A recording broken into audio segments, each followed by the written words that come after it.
pretty good, aren't they? I know, right? Never had a lesson.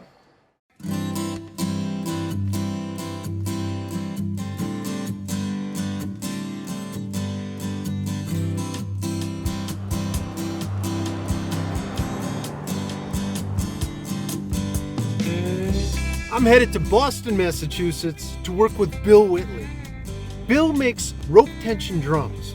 Now these are the kind of drums that you would have seen during the Civil War.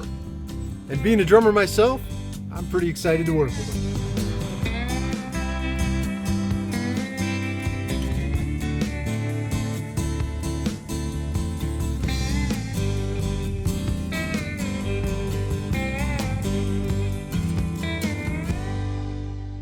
So for every episode of A Craftsman's Legacy, there are months of pre-production.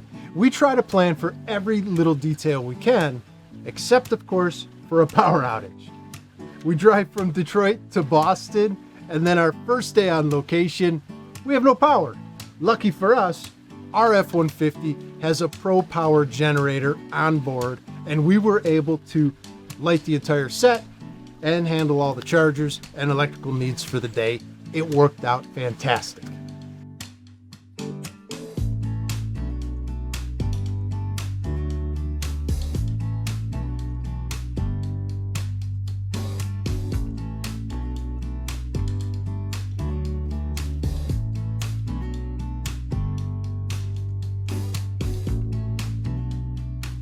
So it looks like we've got a stage, a progression of where you start and where we're gonna end up. Yeah, absolutely. So we buy shell stock as these big tubes, and we cut them down to whatever size we need. So today we're working on a 16 by 16 inches, depth by diameter. Okay. And so we get from this big tube down to the depth we want on this kind of cool roller jig that we've got for the table saw. Which, very cool. And we can check that out later. And then the next step is reinforcement rings, which is what this is. Very neat. And what does this do for us? It adds a little bit of mass to the shell. Now it's going to raise the resonant frequency of the whole system, which means it will support a higher tuning range, which for snare drums is something we want. It also offers a little bit more of a focused quality to the sound. Okay. So for this kind of thing, those are things we want. All right. So to make them, we take a small cutoff from the shell. We cut this scarf joint, and then it just goes right in the shell like that, and we glue and clamp it. Okay, and that's what you have here. Yeah, so, and you can see the clamps just came off of this. So the top is still really rough with lots of glue squeeze out, but if you go around the inside, the joint is tight.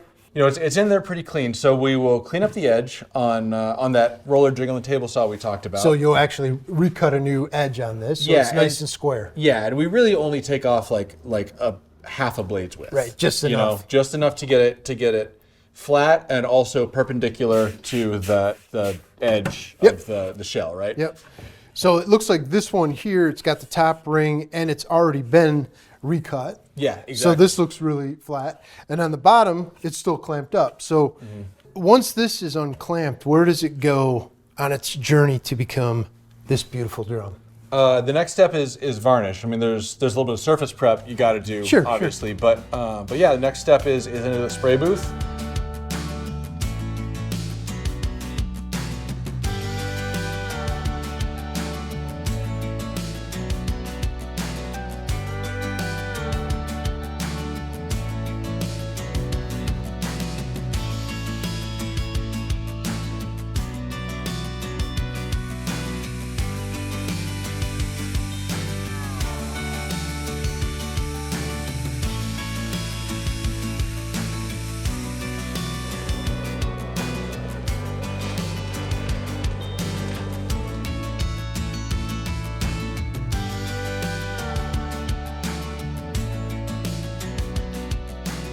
So you just put one in here that we sprayed, and you've got one that you already sprayed that's dry and ready to come out. Yeah. So we just did that. This one has 4 coats on it, which is normally 4 or 5, kind of depending on how the coats go on, how much you sand in between. So what are our next steps? We need to wet sand. We'll do 3 grits. I usually do 400, 600, 800 wet sanding. And then from there, it's ready to go to buffing. We'll do 4 different buffing compounds. Nice. So from like a coarse, like a jeweler's rouge, up to like a super fine polishing compound.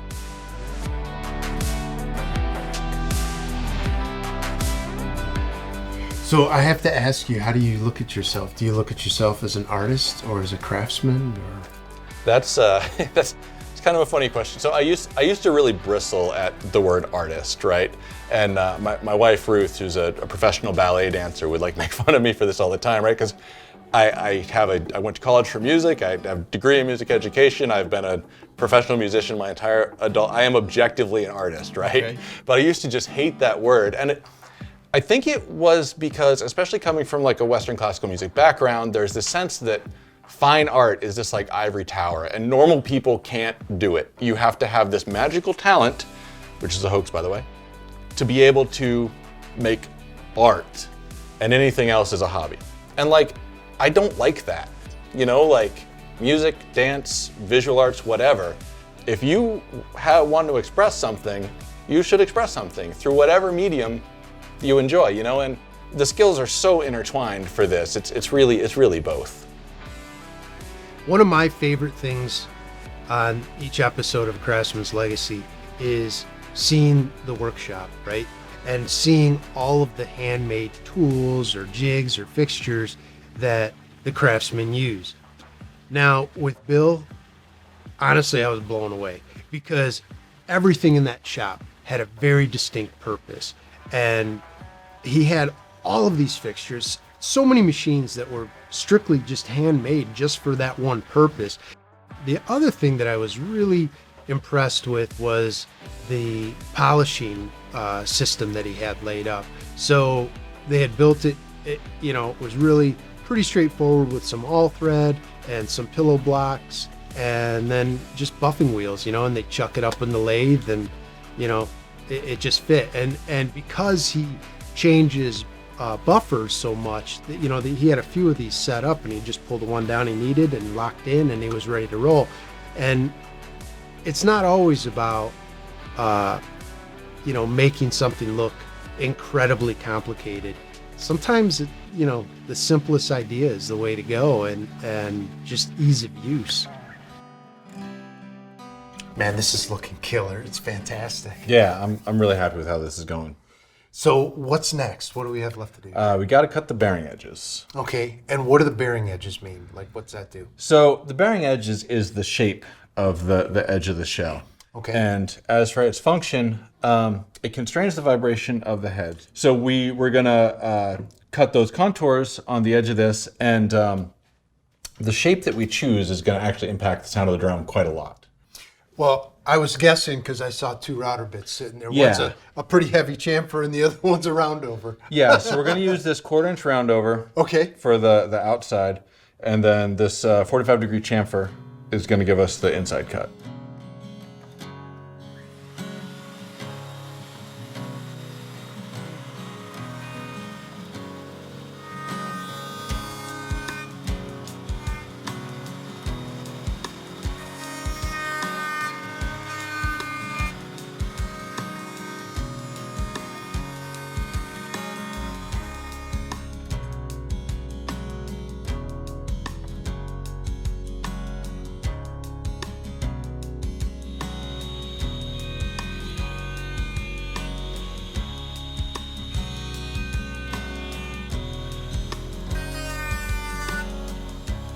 So what's next for us here?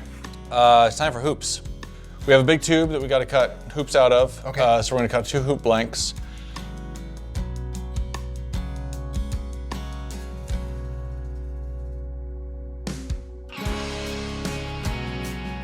And the other thing is the hoops are a little bit too thin to seat properly on the head, so we got to add a couple plies to the inside too, just so that it really holds the head just how you need it on the shell. You know? Gotcha.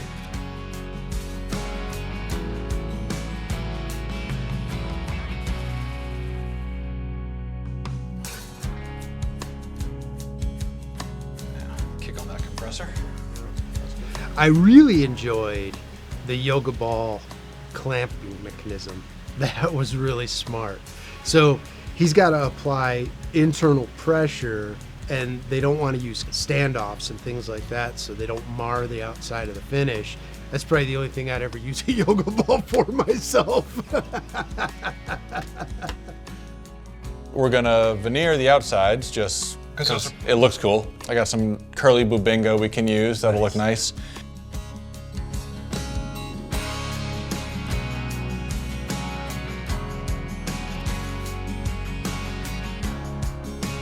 The next thing is we got to put a round over on the top edge of the hoop so the rope can pass over that nice and smoothly. From there, we'll take it over to the layout table so that we can mark the hole spacing where all the holes for the rope to pass through are going to go. So if we're going to do the layout on these hoops, I figured I'd illustrate with this one that's already drilled so we can kind of see how it lines up. So you see we have these marks here for the diameter of whatever you're going to do, and this is a hoop rather than a drum shell, so we put the 16-inch line on the inside of the hoop rather than the outside if it were a shell. And you can see we've got these colored lines, so since we're using 10 holes for a 10-ear drum, you can see how the holes are all lined up on these blue lines, right? Yeah, that's super cool. Yeah, so what we'll do is we'll take our hoop and we'll put it on here, we'll mark all those lines, and then we can take them over to the drill press to drill them.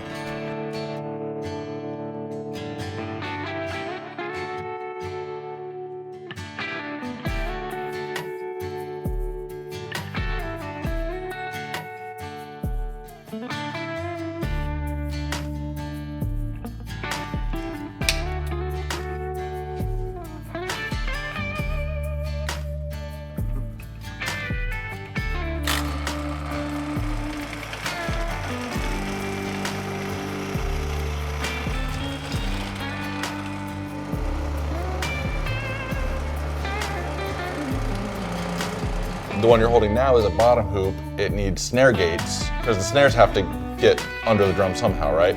So it needs the snare gates cut. We'll do that here at the table saw.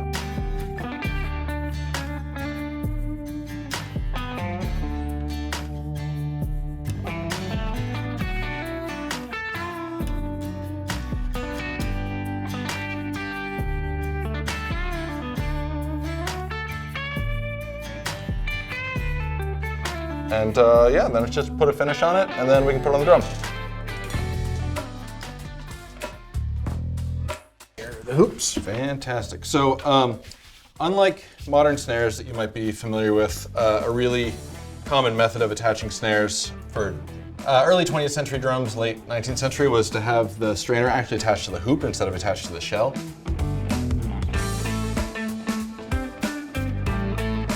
All right. Here we go.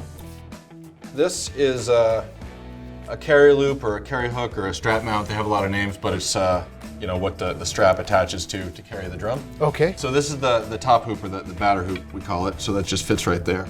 There we go. Perfect. When you're doing period instruments or any kind of period inspired instrument, you know there's always kind of a question of like how shiny should things be, right? Sure. Because like in 1870, you know they're not going to have shiny lacquered brass everything. And yeah, you can polish stuff, but like, how often do you do that? And it's often less about what actually is period accurate and more what feels period accurate. You know what I mean? That makes sense. Yeah. So when I'm doing work for actual reenactors or like period orchestral like ensembles, whatever, you know, they really want the actual real thing, and then we do it. But otherwise, people want it to feel period and look cool. So the next thing is we need the muffler strip. Okay. This is just kind of a cloth. Cotton webbing, and then we just sew the ends. It looks nice, and then if you have to adjust it, you kind of have something to grab onto, you know. Sure. And what does that do? It makes the sound of the drum a little bit more dry, which basically means it doesn't have as much sustain. So when you hear a snare drum sound, you want like pop. So we want those short, crisp sounds, right? That's what this is for. All right. So we will stick that across, and move it around later, and then can I get that head, please? Yep.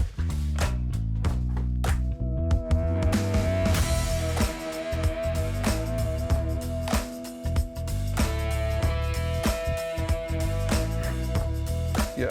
So now we're ready for ropes and ears. That is a bin full of ears. These things are called ears or buffs if you're British. So these we make out of just regular like saddle skirting. What are these used for? What's the purpose? So these are going to go on every triangle of rope. We're going to have one of these, and as you draw this straight down, it's going to make that triangle of rope smaller. Right? So we're introducing more tension. Tension, okay.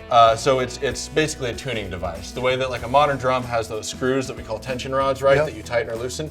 This is effectively that. Yeah. It's just a more kind of primitive version of it. It's ingenious. Yeah, they're really cool. So I'll show you how this works, and if you want to do some, Yeah, I'd love to. More than welcome. And when you're roping a drum, you always want to go from the inside of the hoop on both sides. So inside, inside. We're going to start here. So this goes through, and then to the next hole on top.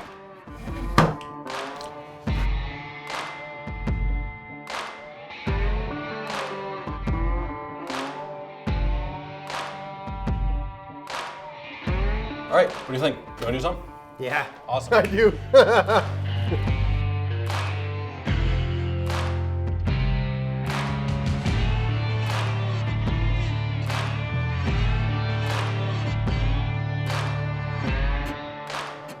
Okay, so we've got it. Now we've gone all the way around. Everything's still pretty loose. We have to sort of temporarily tie this off. Okay. Get everything lined up, and then we're gonna put it on the drum press to get it tensioned and tuned. What I generally do is first just go around and take up a little bit of slack.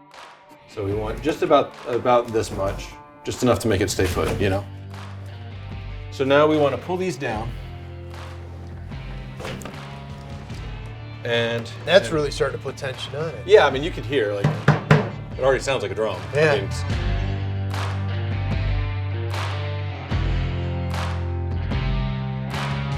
so I'm gonna get this started.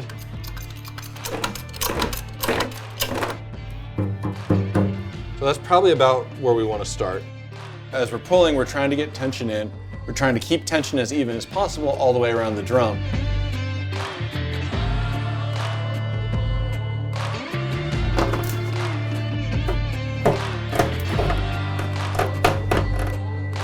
Okay, so now, like, as long as I have this bend in the rope, I don't really have to hold this that tight. That's not going to go anywhere. Okay. But even so, getting this last strand to be as tight as the rest is always the challenge, right? Any knot you tie down there, like, there's no way you're going to, Right. So the knot we use is called a pigtail. And all you're doing is twisting into the lay of the rope to get the rope to bind against itself. So we just twist, right, until it kind of kinks on itself, like that. You get that first little. Okay. And so now I'm going to continue to twist, and it's tricky because you have to keep it under tension while you're doing it. But I'm going to twist and I'm going to wrap behind that first kink, and it's going to push that little knot away from the eyelet and bring in just a little bit more tension right here. Okay. To kind of even that out. And then I like to do either 3 or 4 wraps, just aesthetically. I think it looks nice. So now you can see, in order to get this in there, I really got to kind of crank on it, and that's going to make this tighter. Okay. So now the last thing is we got to make sure this doesn't unravel. So we just go behind the rope and pull it through, and then down. And that's it. It won't come undone. Yeah, that's not going anywhere. So that's all you gotta do, and then we're So gonna. simple. I know, right? So cool. We're done here. We can take tension off the jack, take the drum off the press. All that remains to do is put the snares on it, braid the excess rope to make the drag rope, and then we can button it up and be ready to play. Very cool. So we've got it tensioned. Yep. We got the pigtail, which I thought was super cool. Yep. And now what's next? So the first thing is we're gonna put the snares on. Okay. And the reason we needed to tension this first was as the snares lay across, the edges of the snare beds, they'll kind of conform to a particular angle. But when the drum's tensioned, that angle will change. So that's why we had to do it in the press, but there's one more step for tension. So we were discussing the function of the ears earlier. So we want this to be at playing tension when we put the snares on, right? Okay. So we take these and in pairs across the drum, or opposite like you're changing a tire. Push but in them pairs down. across the drum, push them down. As far as you can, or? Well, like, You can see that's Three probably quarters of about the way. Yeah, 2/3, 3/4. This is fairly tight right now, so we don't have to get crazy with it. A lot of times I will over tighten just a little bit at the beginning because I know it's going to relax a tiny bit. Yeah, so if we bring them all down to about there, if you want to go ahead. Sure. And do it across like that? Yeah. So bring them down in pairs. Yeah, exactly. And that's going to get us to our playing tension. Over here. And then I'll do this. Oh, sorry. Did you want to do some of this? No. I do it all the time. Oh, I got one more left. All right. There we go. And now just so we have a sense of what we're dealing with here. That sounds nice. Yeah, and it's, if we were just making a tenor drum, we'd be done now. Like it's just this is it, and that's a nice tenor drum sound. And the snares sort of give us that little rattle. Yeah, it's right? that crispness, that rattly kind of quality of sound. So, for snares, we're using actual natural gut. Really? Yeah. Well, like what kind of gut? Well, it's called cat gut, but it is not actually made out of cats. Not cat. But it's mostly sheep and goat intestines that are wound up. And there are a number of kind of modern uses for this stuff, but I get it all from a manufacturer of tennis rackets. So this stuff is actual, natural gut, which means when it's dry, it's fairly rigid. So in order to work with it, you got to soak it for a while. So these have been sitting in water for I don't know, an hour or two maybe, and then once I felt like they were pliable enough, I poured the water out but left them in so they would just stay damp. Okay. So now what we're going to do is we're going to cut the lengths of this that we need. We're going to thread it through this snare anchor. Oh. So the first step is we got to measure out enough of this gut to go across the drum and back. So I kind of loosen up a strand here. And you want to give yourself a little bit on both sides? Yeah, so I usually go about like that, so I have plenty. Okay. And that is really neat.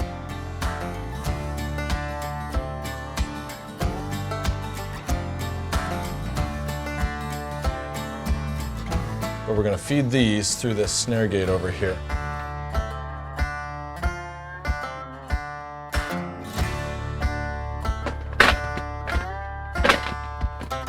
There we go. Okay.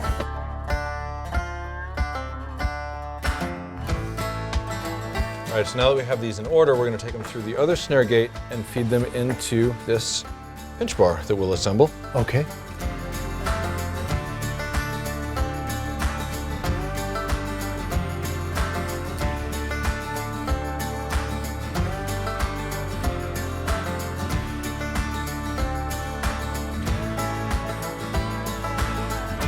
Yeah, so now we have that snare sound starting to happen now. Sure.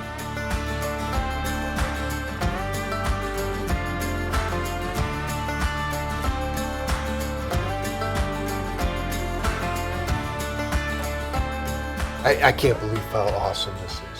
Yeah, So- man, it's turned out great.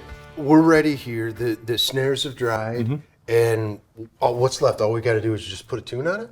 Yeah, I mean, this is sort of like the quality control. We want to just make sure that once we get everything sort of tuned up and the snares at the correct tension, we want to make sure that the sound of the drum sounds great, that everything does what it's supposed to do, and then it can go out the door.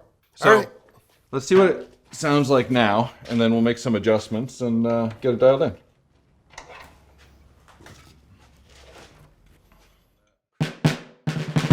That's better. I think we're going to bring the pitch up a little bit.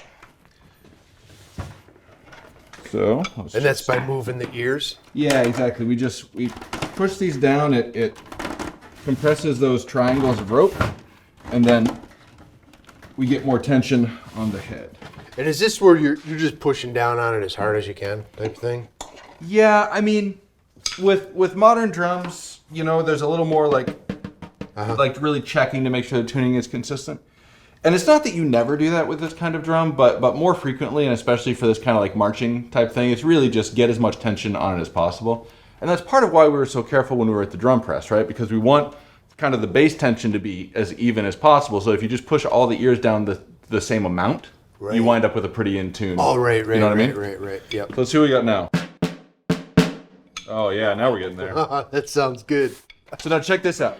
If we bring these ears up, we can get just a dramatically different sound.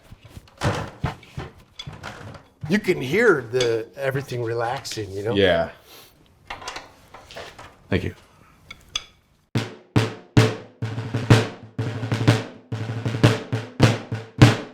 So it's like big and woofy and like there's some ring to it. It's like a much more like medieval or Renaissance sounding, for sure. And then just simple as this.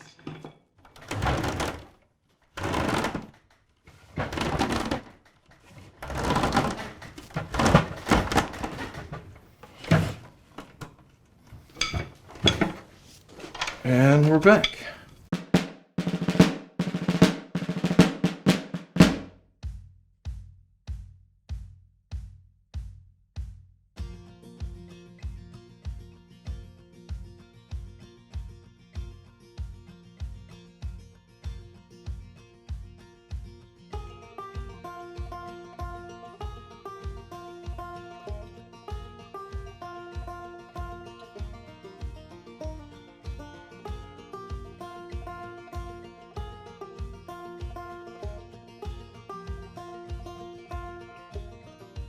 Was music always around you when you were a kid? Like, at what point did you become tied into music? So Really not until high school, actually. Really? Yeah.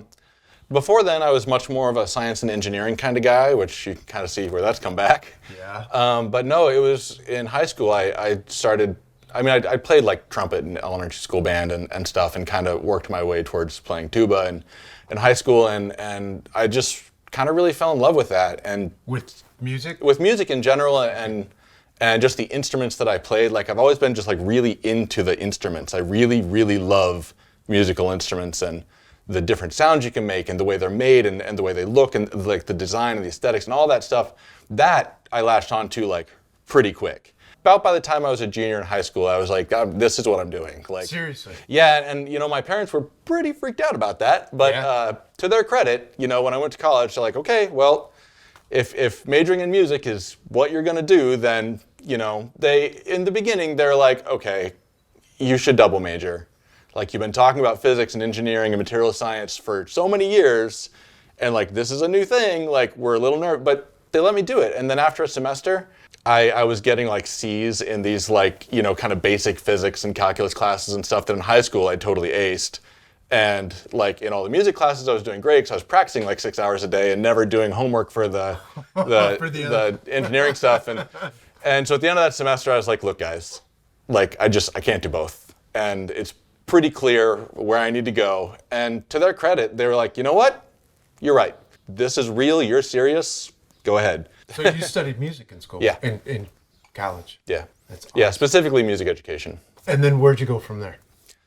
Well, actually, I taught high school and middle school band for 5 years out of college. So I was teaching full time, for 5 years, and I love to teach. It's actually the thing that I think I'm best at. And from there, this video game developer job kind of fell in my lap.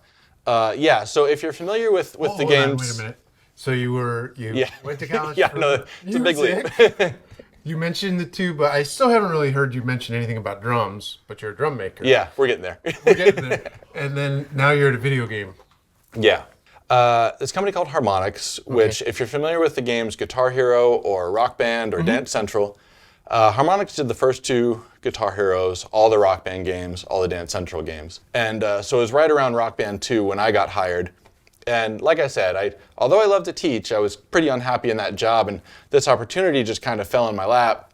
And so, I had kind of enough audio engineering experiences at that point that I was able to land that job. And so for the next 5 years, I was working on audio for video games. Really? That's cool. Yeah. Primarily we were working on Rock Band and these very music-centric games, but we were always like prototyping the new stuff, some of which got published, some didn't. But for one of the things we were doing, it was kind of this like adventure game with this very like steampunk kind of vibe. And so it had us like prototype a bunch of different ideas for what is the musical score for this game going to be, right? So then we just started making all kinds of our own instruments. I built a contrabass banjo out of a 22-inch kick drum shell, right? And then a piece of stair rail for the neck and play it like an upright bass. It was really cool. And so then we were always looking for materials, and just like on eBay, I found some music store clearing out a warehouse, and I got like just a literal truckload of just old busted up drum sets for like a few $100, and we were like, okay, we're gonna make all kinds of stuff with this. And so we were cutting them up and making all kinds of stuff. And in the process, just for my own recording studio, I was like, I've been wanting a piccolo snare for a while, and I have all this stuff, so let's see if I can make one. So I cut down a 12-inch tom shell and made a piccolo snare. It really turned out nice. And some band was at my studio recording, and we wanted something crisper for the snare. We're like, hey man, why don't you try this? And it worked great on the session. And the guy was like, that drum is awesome. Where'd you get that? And I was like, well, I made it. You want one?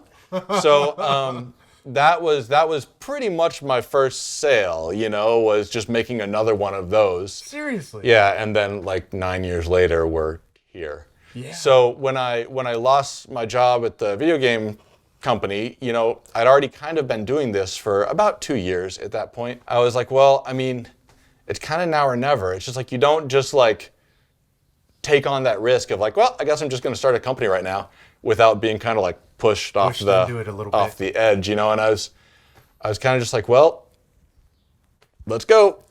So how did things progress over time from there? Like,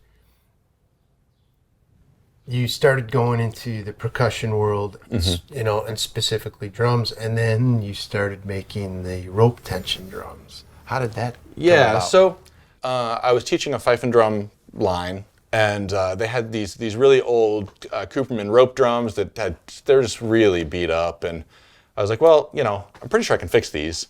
And so I took them all apart, and I kind of learned how they worked, and I was like, this is really cool, and B, I can definitely do this, so then, it was just from teaching and working with these kids that I really kind of got into this. And the first rope drum that I made from scratch was for a little kid. So this little kid, he had this kind of toy drum, and he would play along with the older kids. He just loved this little toy drum that he had. It had like skin heads on it, and one day he put a stick through the head.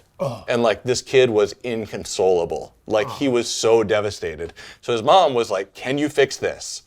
And I was like, yes, but after I do that, I bet I could make a rope tension drum that is a replica of the older kid's drums, but his size.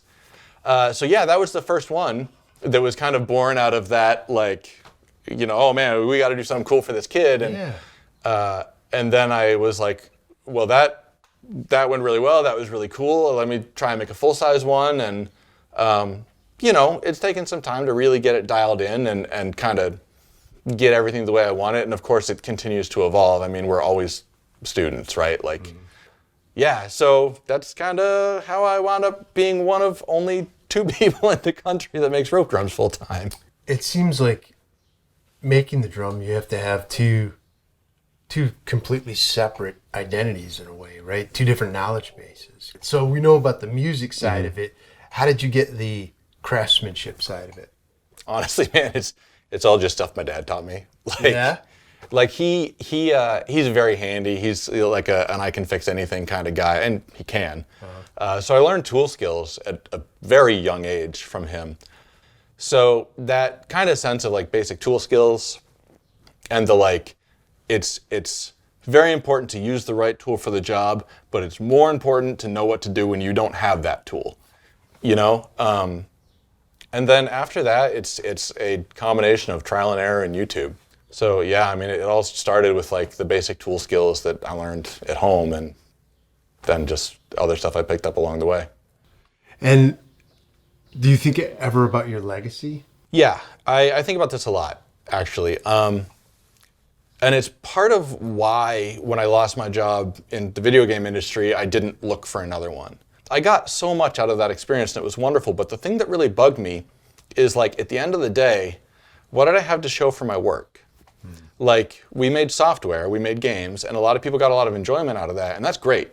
But like Rock Band 1, Rock Band 2, like consoles that can play those physical, that media, like consoles that can play those games, who has any anymore? Right. Like how many hundreds of hours did we as a team spend on that thing that just is completely irrelevant now? And that always bugged me, you know? And with this, these instruments, if taken care of, will last way longer than me. Like, I love that I'm putting these things out into the world that other people will make music with and, you know, keep or pass on or sell and someone else will or whatever. And I love that. I really enjoyed working with Bill. You know, you could tell that he just was a fountain of knowledge, right? He had so much information and so much experience. I think every creator, everybody that makes things for a living, they think about the longevity of what it is they're making and how long is it going to be around. I think it's really interesting. Bill's making drums that are, you know, have historical influence that is a couple hundred years old, and his drums himself, you know, they'll survive for 100 years or more, you know, if they're taken care of properly. That's pretty cool. That's pretty special.